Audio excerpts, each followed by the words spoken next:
살아있는 모든 것들 우리는 생명이 있다라고 이렇게 얘기를 하는데 뭐 나무나 동물이나 또는 새나 또 우리 인간 그렇죠. 그리고 작게는 박테리아나 바이러스 같은 것도 살아있다라고 얘기를 하고 크게는 뭐 땅이나 바다나 하늘이나 또는 별이나 또는 더 크게는 우주도 살아있는 것처럼 우리는 얘기를 합니다.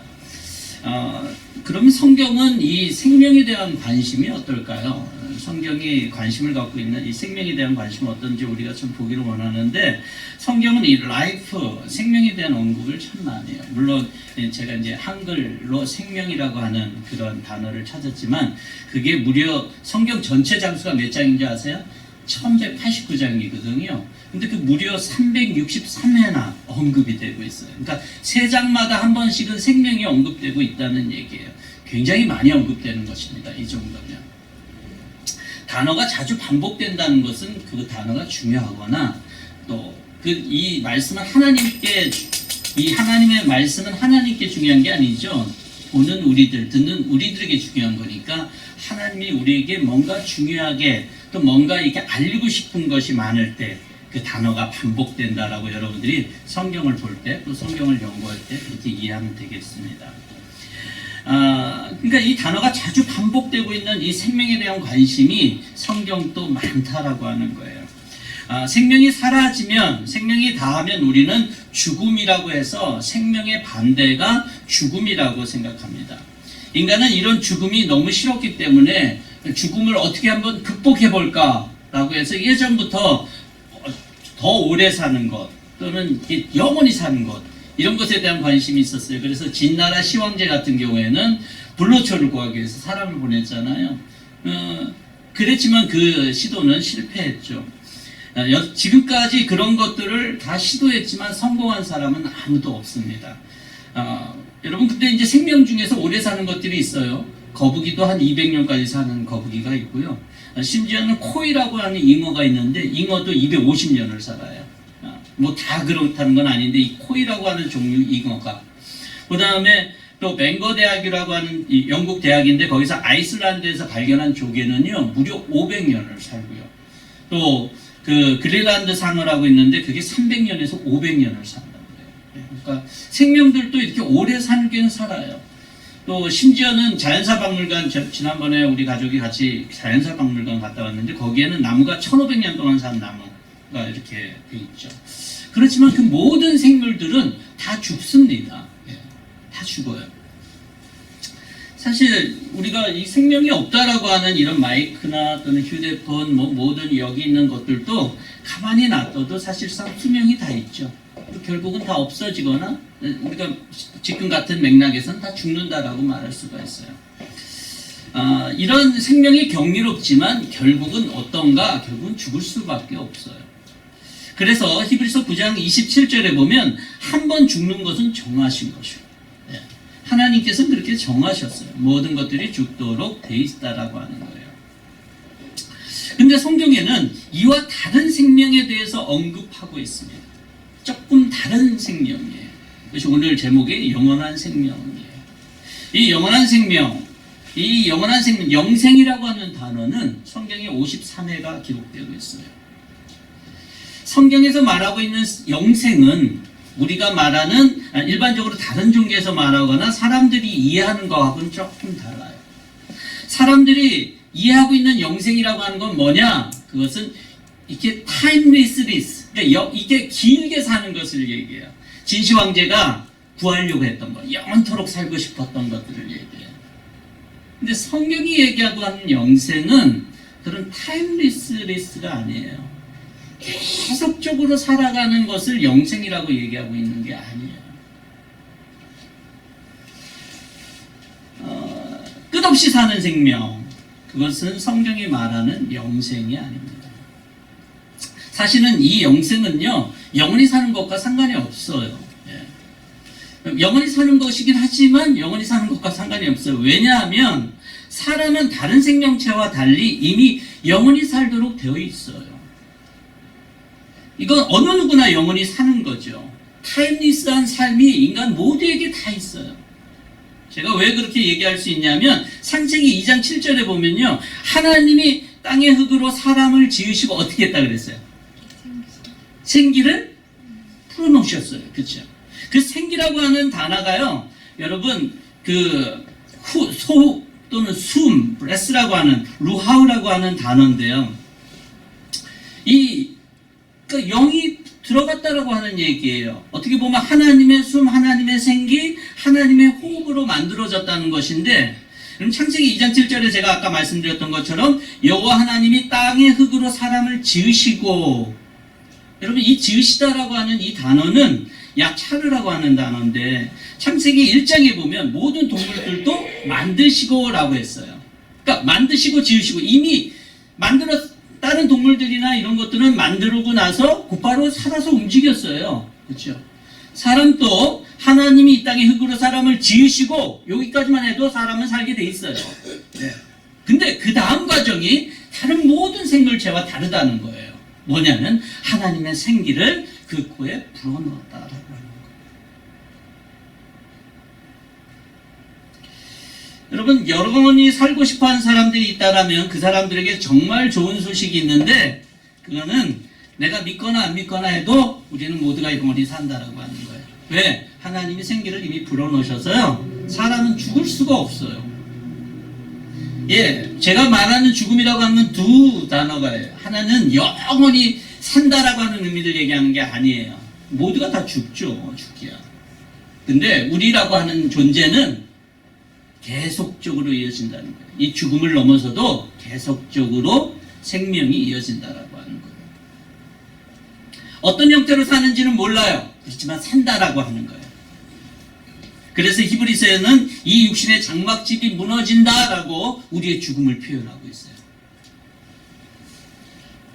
그러고 나면 기다리는 것이 있는데 히브리서 9장 27절에 아까 전에 말씀드린 것처럼 한 번 죽는 것은 사람에게 정하신 것이요. 그 다음에 그 후에는 뭐가 기다리고 있냐면 심판이 기다리고 있습니다. 죽어요. 근데 죽음 이후에 심판이 있다라고 얘기를 했으니까 여러분 우리가 죽는 거는 하나님의 심판이 아니에요. 죽는 건 모든 사람들에게 다 있는 일상적인 과정이에요. 그 다음에 심판이 있어요. 여러분 우리가 아는 심판이라고 하는 단어는 뭐가 됩니까? 정확하게 심판이라고 하는 것은 저지먼트인데 이 저지먼트가 포함하고 있는 것은 yes or no 또는 옳다 또는 그르다 이게 명확하게 두 갈래로 갈라지는 것을 의미해요. 심판이라고 하는 거는. 그러니까 심판 이유가 중요하겠죠. 심판 이후에는 두 갈래의 삶이 있다는 거예요. 여러분들 예상하겠지만 하나는 뭐겠어요? 천국의 삶이겠고 하나는 지옥의 삶이겠죠. 하나는 죽음과 저주와 고통의 세계에서 영원히 사는 것이고요. 다른 하나는 생명과 평화 사랑에서 하나님과 영원히 사는 것이겠죠. 이 두 가지가 잠시 동안이란 모르겠는데 아니에요. 영원토록 같이 나누어서 사라진다는 거예요. 문제는 이것이에요. 인간은 하나님이 생기로 지어졌기 때문에 영원이라고 하는 것이 있어요. 영원히. 그건 하나님의 생기 때문에 그렇게 된 거예요. 예. 다른 모든 생물체에는 하나님이 그러한 것들을 주지 않았어요. 이게 심각한 거예요. 이게 문제인 거예요. 영원토록 천국에 사는 건 문제가 없죠. 그건 뭐가 문제겠어요. 그렇죠? 하나님과 영원토록 행복과 사랑과 평화 속에서 영원토록 사는 건 문제가 없어요. 문제는 이거예요. 영원토록 저주와 절망과 고통 속에서 사는 것. 그거죠. 여러분 진화론자들이 얘기합니다. 진화론자들의 얘기처럼 우리가 우연히 만들어졌고 하나님이 이 세상에 없다. 그렇다 그러면요 우리가 예상될 수 있는 그 히브리서 말씀이 있는 것처럼 심판이 있을까요 없을까요? 진화론자 얘기대로 없어요. 그렇죠? 그러면 그들이 얘기한 것처럼 우연히 만들어졌으면 죽음 이후에는 뭐가 있을까요? nothing이에요. 그렇죠? 죽음 이후에는 아무것도 없죠. 뭐가 있어요? 그렇게 우연히 만들어졌는데 죽음 이후에 뭐가 있겠어요? 아무것도 없죠. 그런데 죽음이 끝이에요. 근데 성경은 그렇게 얘기하고 있지 않죠. 인간은 그렇게 만들어지지 않고 인간은 그렇게 형성된 것이 아니라 하나님이 만드시고 생기를 넣으셨다라고 얘기하고 있어요. 여기가 굉장히 틀린 점이에요. 근데 여러분 이 진화론자의 얘기대로라면은 사실 죽음 이후의 삶이 나띵이기 때문에 우리는 고민할 필요가 전혀 없죠, 사는데. 죽음에 대해서도 전혀 우리가 두려워하거나 그럴 필요가 없어요. 나이가 드는 것도 두려워할 필요가 전혀 없어요. 근데 세상에 어떤 누구도 진화론자라고 하더라도 죽음 이후에 자기가 죽음에 다다랐을 때 두려움과 공포를 모두가 갖는다는 거예요. 자기가 생각하는 진화론의 삶이라면 그러지 말아야 되는데 어떤 인간도 죽음에 대한 죽음 자체보다도 죽음 이후에 대한 삶에 대한 죽고 난 다음에는 어떨까라고 하는 두려움과 공포가 모두에게 있다는 거예요. 그렇지 않은 사람 본 적이 없어요. 막 난 자신 있게 산다 그랬다가 마지막 병상에서 마지막 순간에 두려워하는 것들을 제가 너무나도 많이 봤어요. 하나님 믿지 않는 사람도 죽음의 순간에는 다 그걸 두려워하더라고요. 왜 그럴까요? 저는 그렇기 때문에 성경이 맞다고 봐요. 하나님은 인간을 지으셨고 그 다음에 죽음 위에 심판이 있다는 걸 인간 자체가 알고 있는 거예요. 마치 지인처럼 그걸 갖고 있는 거예요. 그래서 죽음 그 순간에는 두려움을 갖는 거예요. 하나님의 심판에 대한 두려움. 천국에 살면 다행인데 아까 말한 것처럼 지옥에서 영원토록 살게 된다면 문제예요. 제가 어제 기사에서 스코틀랜드 교사 출신으로 존엄사에 대해서 합법해야 된다라고 얘기했던 리처드 서레이라고 하는 사람이 있어요. 그 사람은 존엄사를 주장했어요. 왜냐하면 자기가 루게릭병에 걸려서 4년 동안 사는데 그 자기의 자신의 삶을 뭐라고 그랬냐면 프리즈너라고 그랬어요. 죄수의 삶이다라고 했어요. 너무나도 고통스러운 거예요. 이게 사는 거냐? 사는 게 아니니까 난 빨리 존엄사로 죽기를 원한다 그랬어요. 그래서 4년 살고 그는 자기 원하는 대로 스위스 가서 존엄사로 자기 스스로 생명을 마감해요. 4년 동안 그렇게 살아도 죄수라고 얘기를 해요. 여러분, 우리는 예전에 별로 교육을 못 받았을 때는 삶이 힘들거나 뭐 그래, 아유, 그래, 삶이 이렇지. 근데 점점 알면 알수록, 삶에 대한 것들이 가지면 가질수록, 더 많이 경험하면 경험할수록 우리는 좀 더 잘 살고 싶어요. 예. 죄수처럼 살고 싶거나 고통스럽게 살고 싶거나 그렇지 않아요. 그런 우리가 죽고 난 다음에 하나님의 심판에 의해서 만약 영원토록 지옥에 살게 된다면 그 고통은 심각한 거예요. 성경은 죽음 이후 심판에 대해서 말하고 심판의 심각성 때문에 하나님은 그것이 얼마나 심각한 줄 아셨기 때문에 하나님은 당신의 아들을 보내셔야 된다고. 만약에 그게 별로 심각한 게 아니라면 왜 당신의 아들을 보내셔서 그것도 보내신 것까지는 좋아요. 왜 당신의 아들을 십자가에 못 박아 돌아가시겠냐? 왜? 죽음 이후에 있는 심판 때문에. 그 심판이 아주 약한 거고 아무것도 아니라면 굳이 당신의 아들까지 보내시거나 십자가에 못 박아 돌아가시게 할 필요가 없었다는 거예요. 저는 이것이 바로 하나님을 믿어야 하는 이유라고 생각해요. 우리는 생명으로 만들어져서 하나님의 생기로 지어졌기 때문에 어차피 영원히 사는 거예요. 그런데 어떤 사람은 영원히 저주와 우울과 어둠에서 살 것이고 어떤 사람은 밝고 빛나고 평화와 사랑 속에서 살 거예요. 이 두 가지 길밖에 없어요. 근데 이것이 나중에 죽고 난 다음에 갈 수 있느냐, 내가 체인지할 수 있느냐, 그럴 수가 없다는 거예요. 그래서 우리가 생명이 있는 이 순간에 우리는 이것을 준비해야 되는 것을 성경이 얘기하고 있습니다. 오늘 본문에서는 너희는 처음부터 들은 것을 너희 안에 거하게 하라.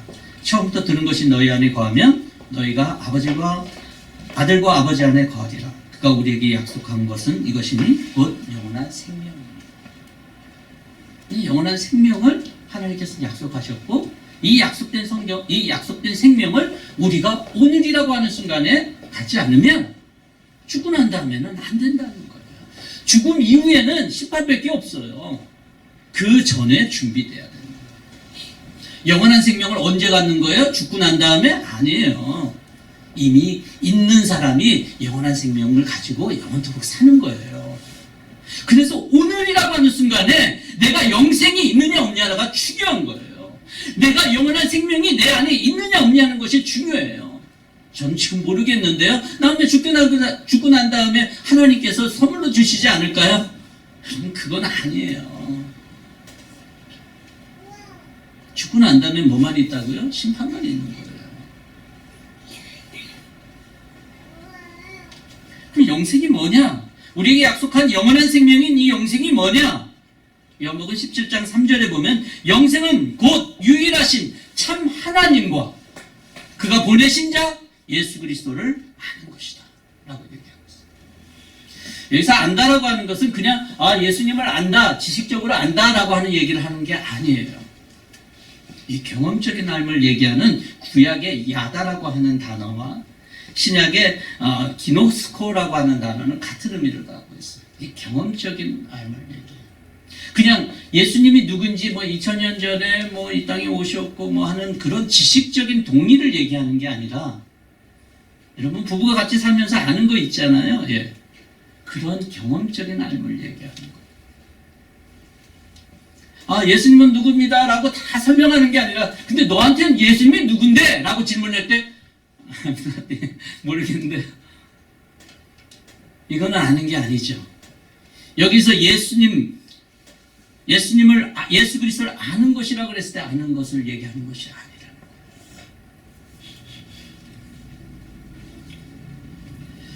전 여러분들이 예수님을 진짜 경험적으로 알아서 여러분들 안에 뭐가 있는지, 여러분들 안에, 우리 안에 영원한 생명이 있음을 믿고 확신하는 저와 여러분이 될 수 있기를 바랍니다. 그것은 바로 오늘 있는 거예요. 그래서 우리가 영원토록 살 수 있는 거예요. 내일이 아니에요. 오늘이에요. 이런 영생이 시작된 자들에게는 여러분 생명이 뭐가 신비해요? 그 바이탈리티가 신비한 거 아니에요? 예. 아주 초록색으로 물든 잔디를 보면 너무 신비롭죠. 그래서 파란 안에 살아있는 생기들, 아이가 처음 태어났을 때 아무것도 없었던 그 아이가 막 움직이고 꿈틀거리는 그것이 신기한 거 아닙니까? 이런 영생의 생명력 바이탈을 어떻게 공급받을까? 오늘날 우리가 영생이 있다라고 했을 때, 하나님이 약속하시고 예수님이 약속하신 그 영생이 있다 그랬을 때, 우리의 이 바이탈, 이 영생의 바이탈은 어떻게 일어나는가라고 하는 거죠. 그거 없이 사는 것은 사실은 생명을 가지고 사는 거하고는 조금 차이가 있기 때문에, 저와 여러분들은 이 영생의 바이탈에 대한 관심과 또한 그러한 삶에 대한 소망과 그런 추구, 이런 것들이 반드시 있어야 된다고 생각해요. 이런 바이탈을 어떻게 공급받을까라고 했을 때, 기도를 열심히 하면, 그 다음에 성경을 많이 보고 우리가 찬양을 열심히 하면, 또 예배를 잘 드리면 그러면 생기는 것인가? 반은 맞고 반은 틀려요. 남을 위해서 정말 죽을 만큼 헌신하고 봉사하고 그러면 되는 것인가? 예, 반은 맞고 반은 틀려요. 완전한 것은 아니에요. 저는 어떻게 보면 쉽게 속을 수 있는 거라고 생각해요. 기도 열심히 하고 성경 많이 보고 예배 드리고 그 다음에 봉사 많이 하고 선교 많이 다니고 그러면 이 영생의 바이탈이 내게 자연스럽게 공급되는구나. 근데 여러분, 그것은 우리를 쉽게 속이는 것이 될 수 있어요. 나 자신을. 아까도 말씀드렸다시피 생명의 근원, 영생의 근원은 바로 예수 그리스도예요. 예수 그리스도 외에 다른 어떤 것도 우리에게 생명의 근원이 될 수가 없어요. 생명을 주는 것이 될 수가 없어요. 요한복음 15장 4절 5절에 보면 5절만 읽겠습니다. 나는 포도나무요 너희는 가지라. 그가 내 안에 내가 그 안에 거하면 사람이 열매를 많이 맺나니 나를 떠나서는 너희가 아무것도 할 수 없다. 예수 그리스도가 내 안에 있지 않고서는 아무것도 할 수 없대요. 왜? 생명의 근원이 예수 그리스도가 내 안에 있어야지만 그 생명의 바이탈리티를 가질 수 있는 거예요. 근데 예수님이 떠났어요. 그런데 내가 생명을 가질 수 있어요? 내가 예배드리고 예수님이 없는데 내가 열심히 예배드리고 기도 열심히 하면 생명의 바이탈리티가 있어요? 이거는 넌센스, 될 수가 없어요. 여러분, 그래서 우리는 기도 시간에 나만 있고 예수님이 없는 것에 대해서 주의해야 됩니다. 예배 시간에 우리만 있고 예수님이 없는 것에 대해서 주의해야 됩니다. 봉사할 때 나만 있고 예수님이 없는 것에 대해서 주의해야 됩니다. 예수님이 내 안에 있어서 나오는 거죠. 그래서 우린 스스로 신령해지려고 그러면 안 돼요. 기도를 열심히 하고 뭐 이런 것들 해갖고 신령해지려고 해서는 안 돼요. 내 안에 예수가 있어서, 예수 그리스도가 있어서 그분이 나를 거룩하게 해야지. 내가 억지로 뭔가를 통해서 거룩하게 하려고 하는 시도에 대해서 예수님 시대에 있었어요. 그런 사람들이. 바리새인들이 있었어요. 근데 예수님이 그 바리새인들을 뭐라 그랬어요? 해치란 무덤이다 라고 얘기했어요. 그들의 거룩에 대해서 인정해 주지를 않았어요. 사람들이 보기에는 그 당시에 바리새인들 제사장만큼 거룩한 사람이 없었어요. 그 당시에. 근데 예수님 보기에는 nothing이라, 해치한 무덤이라 그랬어요. 죽어있는 상태라 그랬어요. 여러분, 스스로 신령해지려고 하는 많은 것들이 우리 안에 사실 쉽게 유혹될 수 있어요. 기도 많이 한 사람, 또 찬양하고 이렇게 금식 기도하고 열심히 예배드리고 봉사하고 그런 사람들이 스스로 자신을 그런 걸로 인해서 거룩하다라고 생각하는 유혹을 어느 누구나 받아요. 어느 누구나. 근데 여러분, 그렇게 해서 내가 거룩해지는 것도 아니고 그런 거 많이 했다고 해서 내가 거룩한 게 아니에요. 내 안에 예수님이 있어서 예수님이 나로 하여금 나를 거룩하게 하고 나를 생명력 있게 하는 거예요. 그래서 여러분, 저는 우리 생명이 있다는 건요, 또 재생산한다는 거예요. 리프로덕트 한다는 얘기예요. 그래서 우리는 어떻게 합니까? 전도를 하죠. 그래서 다른 생명들을 이렇게 주님께로 인도하려고 그러잖아요. 근데 그것도 마찬가지예요. 저는 가끔은 이렇게 많이 전도하는 몰몬교도들, 이렇게 한국에서도 이렇게 태그 붙이고 이렇게 다니거든요. 한 정장을 입고. 또 우리 물론 교회에서도 많이 전도하러 나가면서 이렇게 봐요. 근데 과연 저는 그런 생각을 한번 해봤어요. 저 어렸을 때, 젊었을 때 이렇게 보면 교회에서 막 표를 만들어 놓고요. 전도대회 같은 거 하면요. 누가 더 얼마만큼 전도를 했냐, 막 이런 걸 했어요. 그때는 저도 그런가 보다 하고 따라갔는데, 한참 뒤에 제가 사역자로서 이제 하고 나서 생각을 해봤어요. 과연 하나님은 뭐가냐면 영업사원 같아요. 영업사원. 그래서 이렇게 쫙 풀어갖고 영업을 하게 하는. 근데 여러분, 우리가 영업사원들 고충을 잘 알지만 영업사원들 잘 되면 좋은데 안 되면 정말 스트레스 많이 받잖아요. 근데 이제 안 돼도 괜찮을 수 있으면 좋은데 막 회사에서 스트레스를 주게 만들잖아요. 성과가 이렇게 있어야 되는데 안 되면 굉장히 고통스럽습니다. 그래서 그 스트레스가 엄청난데, 전도할 때도 어떤 분들은 막 전도를 막 스트레스로 해요. 이게 전도가 안 돼서 막 해야 되는데 막 그래서 굉장히 스트레스를 받는데, 여러분, 그런 스트레스는 받지 않으셨으면 좋겠어요. 하나님은 과연 우리 영업사원처럼 우리가 필요로 한 존재인가? 하나님 우리 없이도 하나님의 뜻을 이룰 수 있고요. 하나님 다 할 수 있어요. 그런 분이 굳이 그렇게 영업사원처럼 그렇게 우리를 내모을 분이신가? 라고 생각은 잘 안 들어요. 저는 여기서 전도를 하지 말라는 얘기를 하는 게 아니에요. 아까도 말한 것처럼 생명이 내 안에 있으면요, 내 안에 있는 생명에 대해서 증거하게 돼 있어요. 여러분들이 우리 하이티에 갔다 오잖아요. 이렇게 하이티에 갔다 오신 분들이 많죠, 여기. 그쵸? 아무래도 지 목사님 때문에 많이 갔다 오셨을 것 같아요. 갔다 오신 분들, 안 갔다 오신 분들 손 드는 게 더 다르지 않을까 싶을 정도로. 근데 갔다 오면 좋으니까 그거를 말하게 돼 있잖아요. 저희 딸애도 이번에 갔다 왔는데 좋으니까 그걸 얘기하는 거예요. 내 안에 있는 생명의 좋은 것에 대해서, 그래서 그것을 복음이라 그러는데 그것에 대해서 말하는 거예요. 그 생명이 내 안에서 있을 때 억지로 내가 해야 되기 때문에가 아니에요. 예수 그리스도가 내 안에 생명이고 좋은 소식이기 때문에 말하는 거예요. 그게 전도죠. 근데 그게 없어요. 그러면 전도가 안 되죠. 억지로 하려고 그래봐요. 스트레스 풀하죠. 교회에서 많이 그걸 하는데 저는 한참 지나고 나서 저걸 하나님 원하실까라는 생각을 좀 많이 해요. 저는 진정한 리프로덕션은 우리 영적인 영생을 갖고 있는 사람들에게는 그 생명이 예수 그리스도의 생명이 내 안에서 바이탈리티 가지고 있을 때 자연적으로 나타나는 거예요. 그것이 성경이 얘기하고 있는 거예요. 생명에 대해서 얘기하고 있는 거예요. 어떻게 하는 무슨 사업 전략이나 이런 것을 얘기하는 게 아니에요. 생명의 원리에 대해서 얘기하는 거예요. 그래서 생명을 갖고 있는 사람들이 증거할 때 다른 사람도 예수 그리스도라는 생명을 알게 되고 그들도 예수를 믿는 거예요. 좋은 전략과 좋은 어떤 말솜씨나 이런 거를 가지고 사람들을 혹하게 하는 게 아니라고요. 우리 안에 있는 생명 예수 그리스도가 다른 사람들에게 그 생명을 주기 때문에.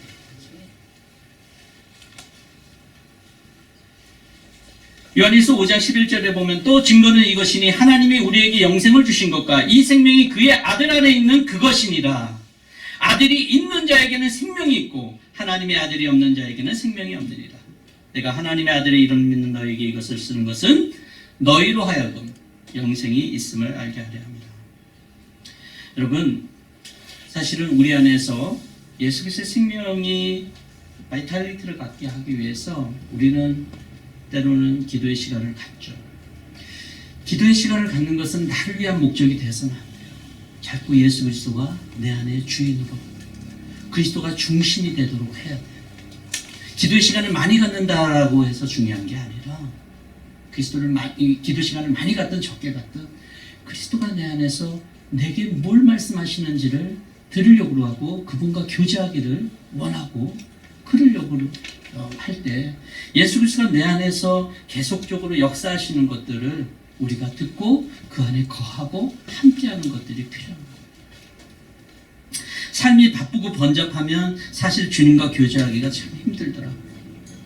그래서 그렇지만 그럴 때라도 내가 기도하고 주님을 붙잡고 주님 안에 거하려고 그럴 때 다시 주님이 우리 안에 깨닫게 해주시는 걸 가지고 우리가 회개하고 주님께 나아가면 주님은 너무 좋으신 분이에요. 한 번도 우리가 부족하고 우리가 연약하고 우리가 더럽고 추악하고 우리가 어떤 주님 보시기에는 정말 수준 미달이고 그래도 주님은 우리의 손을 붙잡아 주시고 다시 안아주시는 거예요. 그게 바로 생명의 역사예요. 여러분, 주님 참 좋으신 분이세요. 그래서 우리가 만약에 예수 그리스도의 생명에 대한 것들을 놓치고 있다면 언제든지 다시 회복하셔야 돼요. 회개하고 회복하셔야 돼요. 왜 주님께 나가기를 그렇게 주저하십니까? 내가 10년, 20년 신앙 경력, 30년, 40년, 50년 신앙 경력이 그게 뭐가 더 대단하다고요. 다시 초심으로 회개하고 다시 돌아가서 주님을 내 마음속에 다시 거하게 하고 내가 주님과 함께 동행하는 그 삶이 있을 때 영원한 생명, 이 땅에서 시작된 영원한 생명이 영원토록 주님과 함께 될 수 있는 그런 삶이 저희들의 삶이 될 줄로 믿습니다. 그런 축복된 삶이 저희에겐 열려 있어요. 이게 얼마나 좋은 거예요. 저에게 열려 있어요. 그 주님의 바이탈리티를 가지고 생명의 바이탈리티, 영생의 바이탈리티 가지고 주님과 함께 동행하면서 사시는 저와 여러분 될 수 있기를 주의 이름으로 축원합니다.